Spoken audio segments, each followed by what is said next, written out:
जो लोग कहते हैं चुनाव आयोग ठीक काम नहीं कर रहा वगैरह वगैरह, तो मैं कहना चाहता हूं जरा उत्तर से दक्षिण तक देखिए।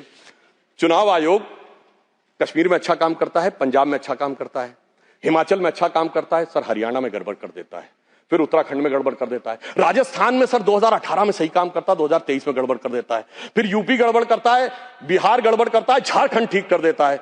क्या बताएं, मध्य प्रदेश में पहले तो अच्छा किया था, इस बार गड़बड़ कर देता है। छत्तीसगढ़ 18 में ठीक किया था, 23 में गड़बड़ कर देता है। गुजरात तो गड़बड़ करता है, बंगाल बहुत अच्छा कर देता है, फिर तेलंगाना अच्छा करता है सर, फिर तमिलनाडु अच्छा करता है, फिर कर्नाटक अच्छा करता है, केरल अच्छा करता है, असम में गड़बड़ कर देता है। मुझे लगता है कि देश की जनता को मूर्ख समझने का प्रयास नहीं करना चाहिए, ऊपर से अपनी सुविधा के अनुसार जो आप चयन करने का प्रयास करते हैं वो नहीं करना चाहिए। और मैं ये भी बताना चाहता हूं कि इन लोगों की जहां तक बात है, संवैधानिक संस्थाओं में किसका अपमान नहीं हुआ। राष्ट्रपति की ताकत इनके दौर में घटाई गई, कमिटेड जुडिशरी की बात इनके दौर में हुई, और तो और सर प्रधानमंत्री के ऊपर सुपर पीएम इनके जमाने में आके बैठा। भारत के इतिहास में इकलौता उदाहरण, जब दर्जा प्राप्त कैबिनेट मंत्री का दर्जा प्रधानमंत्री से राजनीतिक रूप से ऊपर था और विदेश से आने वाले लोग उनसे मिला करते थे, नेशनल एडवाइजरी काउंसिल का चेयरमैन, तो वो लोग आकर जब कैबिनेट का पर्चा फाड़ा गया वो तो एक अलग बात थी। तो वोट चोरी की बात बहुत होती। तो मैं याद दिलाना चाहता हूं, बिहार का चुनाव संपन्न हुआ है, कोई कहे चोरी हो गई तो उसके पास कुछ होना चाहिए सामान जिसकी चोरी हो गई।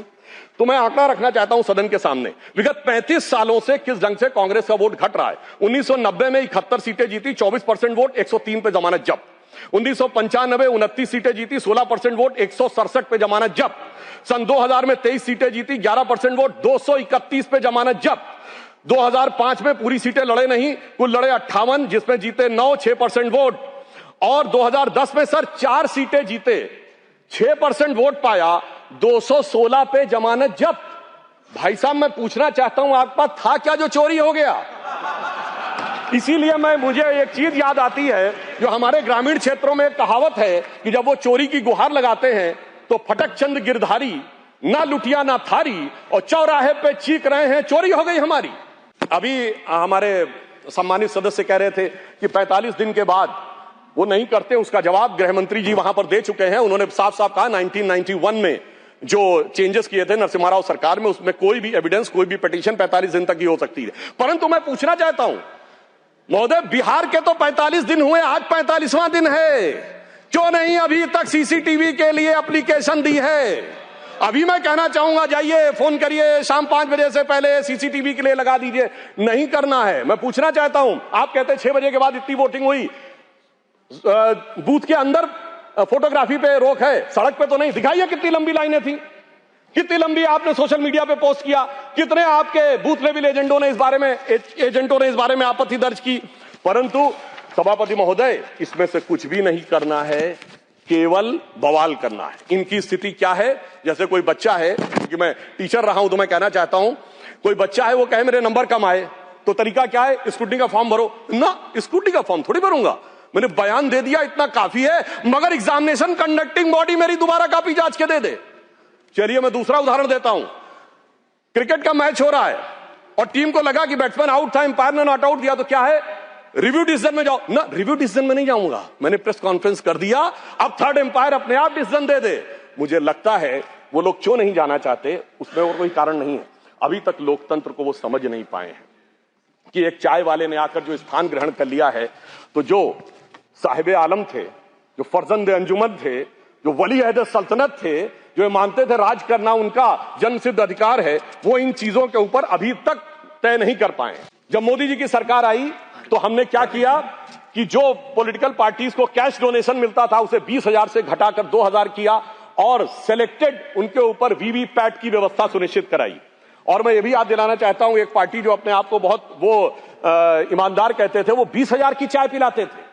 अब मुझे लगता है सदन और देश को समझना चाहिए 20,000 की चाय क्यों पिलाते थे, क्योंकि 20,000 तक कैश लेने पर आपको सोर्स नहीं देना पड़ता था। पर मोदी जी ने आकर उन्हें, चाय पिलाने वाले ने आकर उसे 2,000 कर दिया है, तो अब उनकी चाय बड़ी महंगी हो गई है, भले ही 20,000 से 2,000 पे आ गए। और इसलिए वो दौर था जिस जमाने में इलेक्टोरल बॉन्ड नहीं थे। आज इलेक्टोरल बॉन्ड के लिए कहे जो भी कहें, आज न्यायालय ने चाहा तो पता तो लग गया। क्या 2014 से पहले जहाज नहीं उड़ते थे, खर्चे नहीं होते थे? आज न्यायालय चाहे भी तो उसको पता नहीं लगा सकता। कम से कम यह पारदर्शी व्यवस्था हमारी सरकार ने आके की। और इन लोगों की सरकार कब रहती थी सभापति महोदय, जिस जमाने में, और मैं ये भी कहना चाहूंगा इनकी सरकार कब रहती थी और हमारी सरकार कब है। सर, जब से वोटर आईडी कार्ड आ गए कांग्रेस की सरकार आना बंद, सीसीटीवी आ गए कांग्रेस की सरकार आना बंद, जब से स्वतंत्र जुडिशरी हो गई कांग्रेस सरकार आना बंद, स्वतंत्र मीडिया आ गई कांग्रेस को स्पष्ट बहुमत मिलना बंद, और तो और सर जब से साक्षरता दर 50% हो गई बहुमत मिलना बंद। इनको कब बहुमत मिलता था?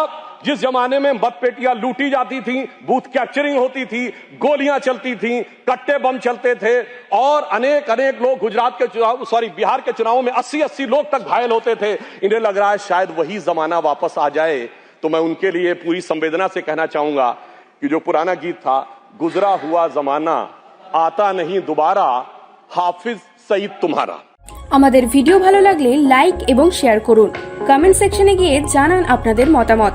আরো ভিডিও পেতে আমাদের চ্যানেল সাবস্ক্রাইব করুন এবং প্রতি মুহূর্তে খবরের আপডেট পেতে প্রেস করুন বেল আইকন।